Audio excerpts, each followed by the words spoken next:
রাত্রে প্রায় 8টা হঠাৎ হোয়াটসঅ্যাপে একটি মেসেজ আসে, ডিয়ার কাস্টমার, আপনার ইলেকট্রিক বিল আপডেট না হওয়ার জন্য আজ রাত 9:30টার পরে আপনার ইলেকট্রিক পরিষেবা বিচ্ছিন্ন করা হবে। বিস্তারিত জানতে এই নাম্বারে যোগাযোগ করুন। ঘটনাটা কিন্তু পুরো সত্যিই মনে হচ্ছিল।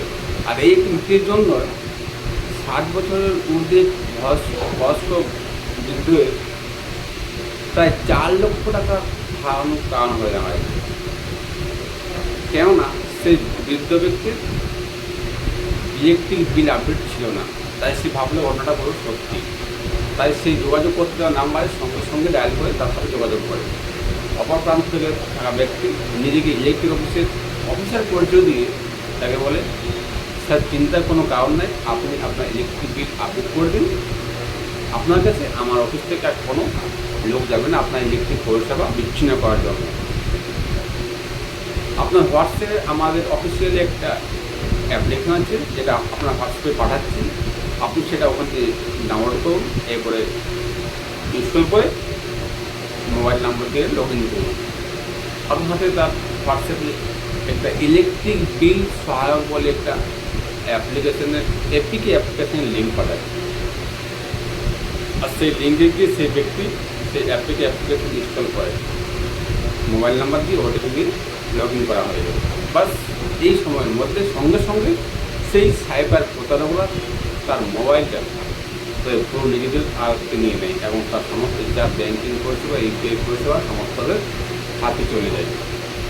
এবার সেই ব্যক্তিকে বলা হয় যে আপনার কোনো ভয়ের কারণ নাই, আর আপনি নিশ্চিন্ত থাকুন আমাদের অফিস থেকে, আর আপনার ইলেকট্রিক পরিষেবা বিচ্ছিন্ন করার জন্য কোনো লোক যাবে না, পরে আপনার সাথে আবার যোগাযোগ করা হবে।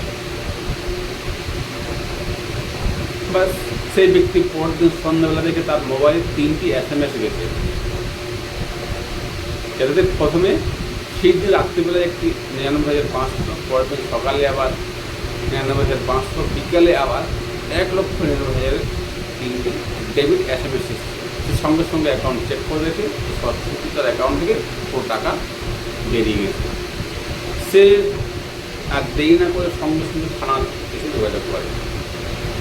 এইখানেই কিন্তু সেই ব্যক্তিটি খুব ভালো কাজ করেছে, কোনো সময় অপচয় না করে সঙ্গে সঙ্গে থানাতে এসে যোগাযোগ করেছে।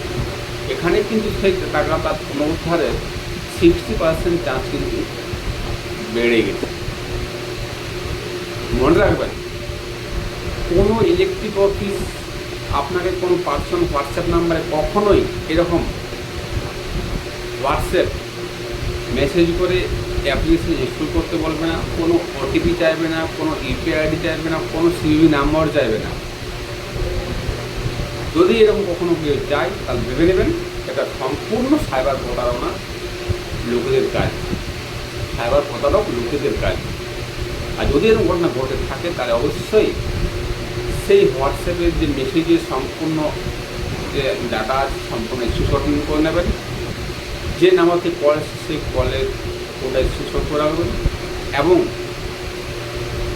যে ডেবিট SMS এসেছে সেগুলোও স্ক্রিনশট করে নেবেন, মানে ইউপিআর নাম্বার প্রয়োজন। সাথে করে ব্যাংকে স্টেটমেন্ট নিয়ে আসবেন আর আধার কার্ড নিয়ে আসবেন। আর যদি আপনি পারেন সঙ্গে সঙ্গে অন্য মোবাইল থেকে আপনার সেই আধার বায়োমেট্রিকটা লক করে নেবেন, কারণ নিজেরা পারবেন, বাড়িতে ইউআইডিতে গিয়ে আপনি এটা বায়োমেট্রিক লক করতে পারবেন না। এরকম কোনো প্রতারণা ঘটনা ঘটলে জানার সঙ্গে সঙ্গে আপনি 1930-তে কল করে অভিযোগটি জানাবেন এবং যতটুকু সম্ভব থানায় গিয়ে যোগাযোগ করবেন।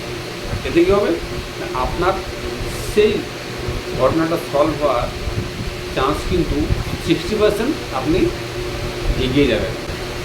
আর এরকম ঘটনা বর্তমানে বেশিরভাগ বয়স্ক লোকদের সাথেই ঘটছে, কেননা তারা এবারে অতটা এখনও সজাগ সচেতন নেই।